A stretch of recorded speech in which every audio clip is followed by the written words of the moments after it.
പോകുന്നത്. ഉടമ്പടി എടുത്ത സമയത്ത് എനിക്ക് ഒരുപാട് തടസ്സങ്ങളുണ്ടായിരുന്നു.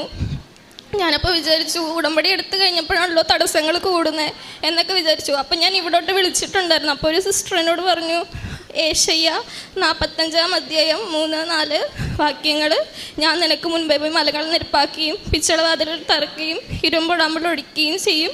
നിന്നെ പേര് ചൊല്ലി വിളിക്കുന്ന ഇസ്രായേലിൻ്റെ കർത്താവ് ദൈവം ഞാനാണെന്ന് നീ അറിയേണ്ടതിന് അന്ധകാരത്തിലെ നിധികളും രഹസ്യതയാൽ ശേഖരവും ഞാൻ നിനക്ക് തരും. അത് ഞാൻ 55 പ്രാവശ്യം ഞാൻ ഓരോ തവണ തടസ്സം വരുമ്പോഴും ഞാൻ എഴുതി പ്രാർത്ഥിക്കുമായിരുന്നു. അപ്പോഴെല്ലാം എൻ്റെ തടസ്സങ്ങൾ മാറി കിട്ടിയിട്ടുണ്ട്.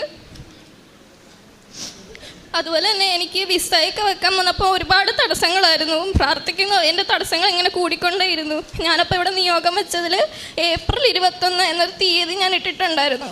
ആ തീയതിയിൽ തന്നെയാണ് എനിക്ക് വിസ അടിച്ച് വന്നത്. എൻ്റെ വിസയാണിത്. 21-ാം തീയതി തന്നെയാണ് എനിക്ക് വിസ വന്നത്.